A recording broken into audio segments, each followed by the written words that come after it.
Okay, let's jump to the next section and talk about offset accounts. So an offset account is a great way for us to reduce the amount of interest that we pay on the home loan over the life of the loan to help pay it off quicker and save a lot in interest.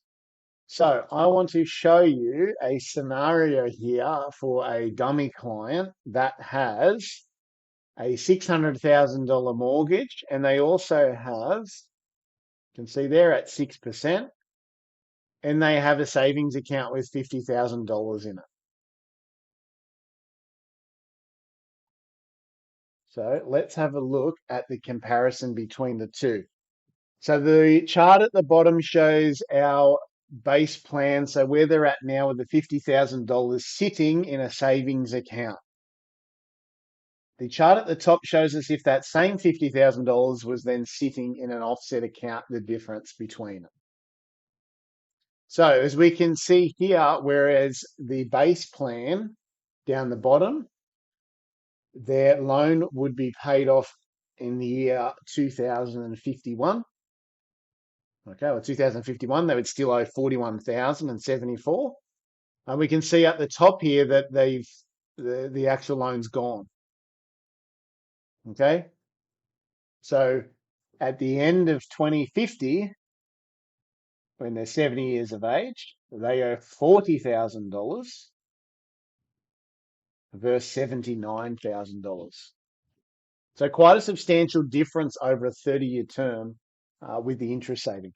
So how does it work? It's so essentially an offset account will look at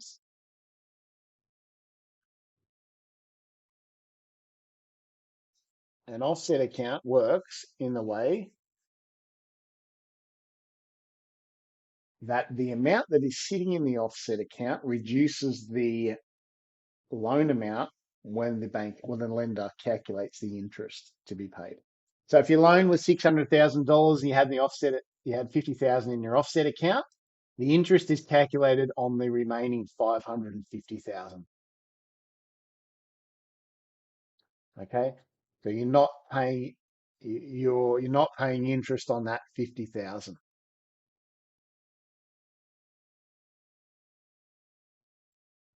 Simple as an offset account works. So let's have a look at, in this scenario here, that 50,000 sitting in a high interest account, 4.5%, okay, versus the $50,000 in the loan where you're paying 6%, okay, because your home loan is always going to be more expensive than the interest that the bank gives you. These are current figures too at the moment. So $50,000 at 6% is $3,000 a year. You're saving yourself $3,000 a year. $50,000 at $50,000 at 4.5% is $2,250 a year. Okay, so we can see from this example here, if your interest rate is higher on your home loan than you're getting from your interest, you're better off having that money in an offset account. This can work in the same way as if your is any investment return. If the investment return is lower than your interest rate, then you may be better off putting it into your offset account. Okay, now for this top one where we have it in savings, so I'll label these correctly. We've got one other thing to consider. Okay, so if the one down here is an owner occupied debt, okay, so primary residence, the interest is not tax deductible.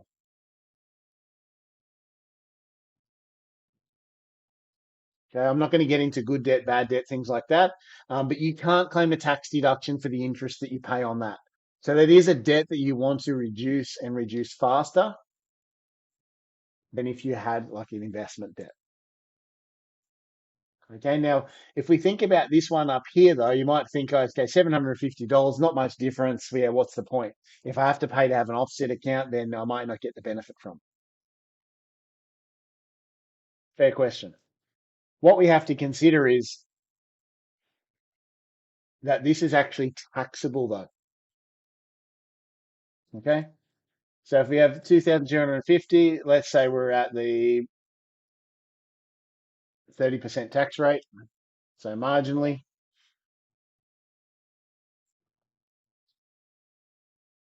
since you have to pay $675 in tax.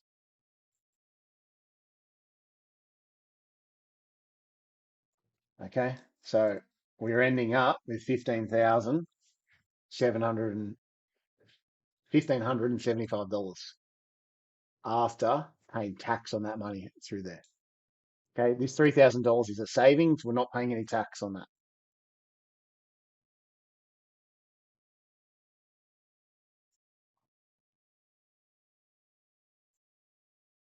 So leaving in our savings account in our pocket after tax, we're going to end up with about 1,500, just under $1,600. Paying it off the loan, the higher interest rate, or having an offset account, we're going to benefit. It's going to save us $3,000 a year. So we're going to be $1,425 better off having that 50,000 in our offset account. Let's say the bank charges us a $250 or $300 fee, or maybe even $400, $395 fee a year. If you with one of the big banks, then we're still going to be saving over $1,000 a year in interest, having that in the offset account versus having it in the savings account. So it's where that we need to start using that. Okay, now let's say if we've got an investment property, okay, our 6%, we pay that 6%, we actually get it back as a tax deduction. So the figures might not work out as good on that scenario because there's a $900 tax deduction that we would claim off $3,000 there. Okay. So it would still be better having an offset if you're in an investment account. Okay. Sorry, just let me explain that a bit quicker. So if you paid the 6% on that 50,000 in debt with an investment property, you pay $3,000 in interest for the year for that. Okay. But if it was 100% tax deductible, if it was a loan for an investment property, you would then be able to, you would get a tax deduction. So um, you would save $900 in tax if you're at a 30% marginal rate. So your net interest paid, okay, would be $2,100. Okay, because you paid 3,000 in debt, but you got to claim part of it as a tax deduction, offset other income. So your net income after tax was $2,100. Just like up here, your net income after tax was 1,575. Okay, so you're still better off. It is narrower, but you are still better off to have that in an offset account, even if it is an investment property. Okay, because uh, this cost 21,000 is more than that. It's more than the amount that you make off this here. The third thing I want to look at is okay, so not as profitable if it is an investment property, but for owner occupied properties, definitely we need to be doing this. Okay, because we need to minimize that undeductible debt, that non-tax deductible debt. Now, what I want to talk to you about with offset accounts as well is some lenders will allow multiple offset accounts linked to the one loan. Okay. A lot of lenders will have, if you've got different loan splits, they'll allow you to have an offset against each one. Okay, it's good, but it's a bit messy because you got lots of different loan accounts. The lenders that I like to use, especially with budgeting and things like that, is the ones that allow us to have a one loan and have multiple offsets against that one loan. So if we think about that if you think about it in this terms, we have our home loan.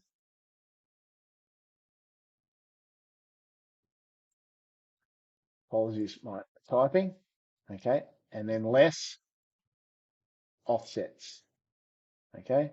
And in our offsets, we have number one, we have our everyday account. Okay. Number two, we have our bills or our main account. Three, we have our holiday account. Four, we have our presents account. Five, we have our personal spending account. Six, we have personal spending for our partner. Seven, we have our kids' personal spending accounts. Um, a kid's savings account, I would keep that as their saving account. I wouldn't offset it off my loan because I want them to earn some interest. The money's put in there for them, so I wouldn't use that. Uh, so I wouldn't put them into an offset account. I would just make sure they're in a high interest account. They're getting a decent amount. But their personal spending account, like for allowance and stuff like that, a transaction account, typically you're not going to get much interest on that. A lot of the banks pay like 0.01 interest. Like it's basically zero on transaction accounts. So that's where you really want to have those offset accounts there. And you can see that if you've got some of these ones that actually allow you to have multiple accounts, multiple offset accounts, that you can then get quite a bit of savings. You're able to achieve quite a bit of savings off this, where you can have multiple, these multiple accounts um, that are helping you um, reduce that overall loan. You might not have much. Like your everyday account might only have $500 in it. Your main account's got 5 grand in it. Your holiday account might have built up to a couple of grand.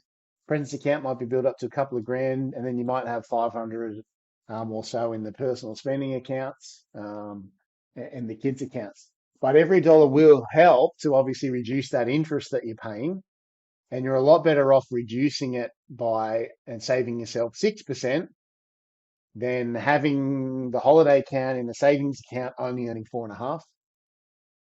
Or worse still, that all these other ones, your everyday account, your personal spending accounts, and your main account, they're transaction accounts. So they're only going to be paying you 0.01.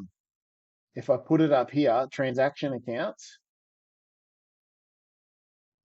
0.01% interest. Okay, basically zero. That money's not giving you anything. So these offset accounts will help you on that. So you need to have a look at that. You will need to, when you do the product comparison, make sure that the fees that are charged for the offset accounts with your lender and not going are still going to be cheaper for you. You can include the amounts that you've got in these funds, in these accounts, to work that out. And then talk to your broker about what lenders will allow you to have multiple accounts. Okay, multiple offset accounts, and if that'll work for you, to help you pay that home loan off quicker. Okay, now for our investors. So what I like about some of these lenders that uh, allow the multiple offset accounts is when we set things up. So we'll have our owner occupied home loan, again, not tax deductible. Okay, and then we'll have our investment property loans.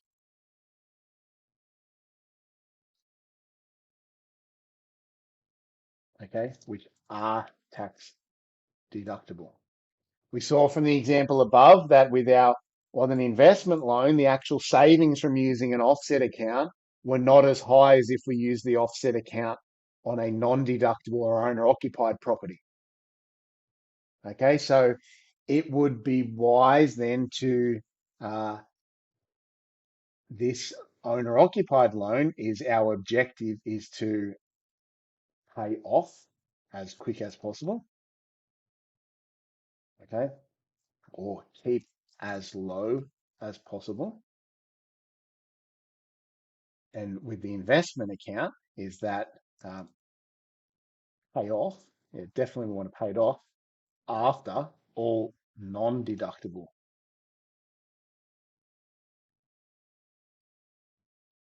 debt is paid off. Okay, keep higher whilst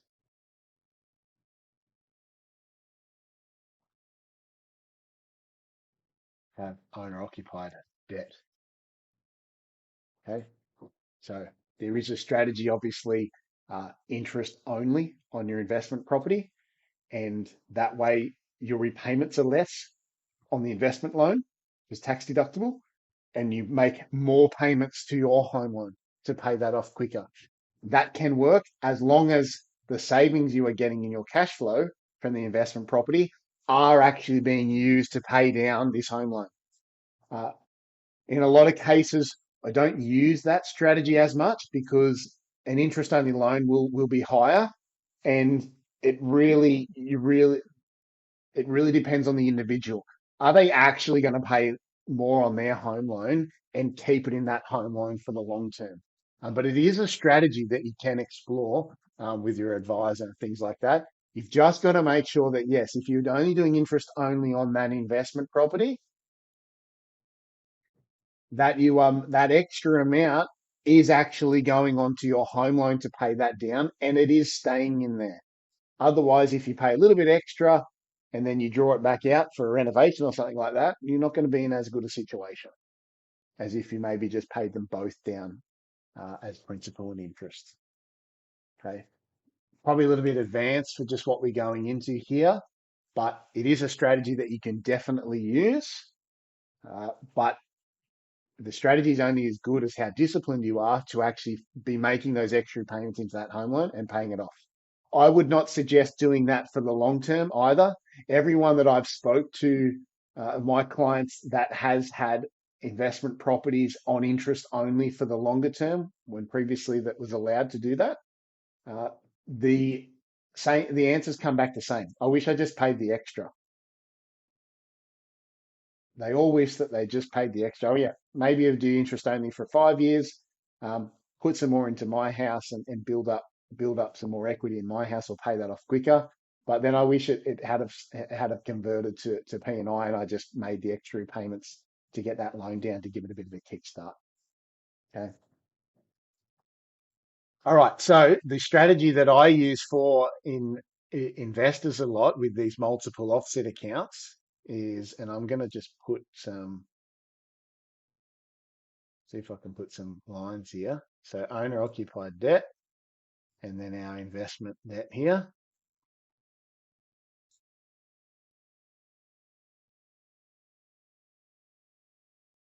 Oh, apologies. So we come back here and we've got our offsets. Okay, we're going to say we've got our 7 offsets as above. Okay, and those are all linked to our owner occupied home loan. Okay, but now what we also have is we have a rental account. Okay, for investment property 1. Again, excuse my typing. Rental account for investment property 1. Okay, we can still have this as an offset account. And this rental account would receive all the rents coming in from that property. And it would also pay for any expenses associated with that rental property. Okay, so income goes in and expenses go out of that one.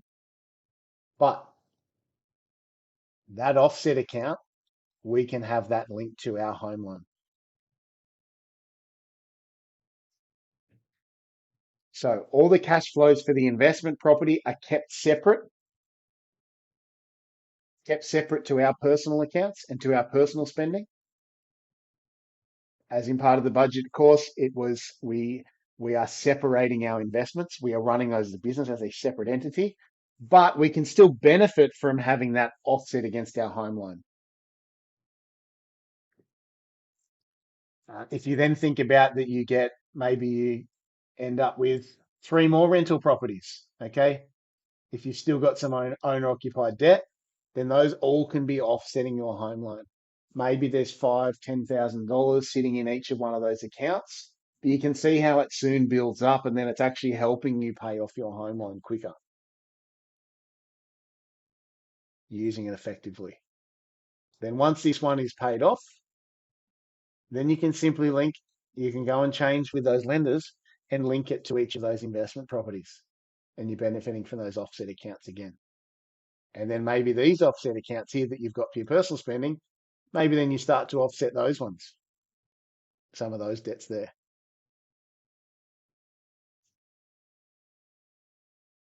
Okay, so offset accounts are very good to use. The main ones that I like to use are with lenders that offer multiple offset accounts linked to the one loan, linked to your one loan. That way you can still budget your money effectively and have your multiple accounts.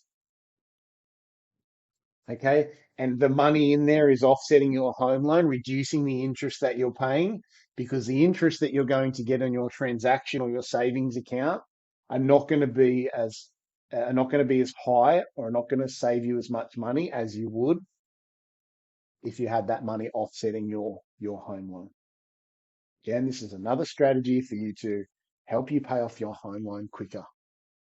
If we go back into look at our example here, Mr. and Mrs. John and Jane Doe, over a 30-year term, having $50,000 sitting in their offset account versus sitting in a savings account. The debt's going to be paid off a year and a half earlier. At year 30, when they only had 40, with using the offset, they still would have owed about 80,000. Okay, so you make sure that your savings, you're using them effectively to help you. And again, make those extra repayments.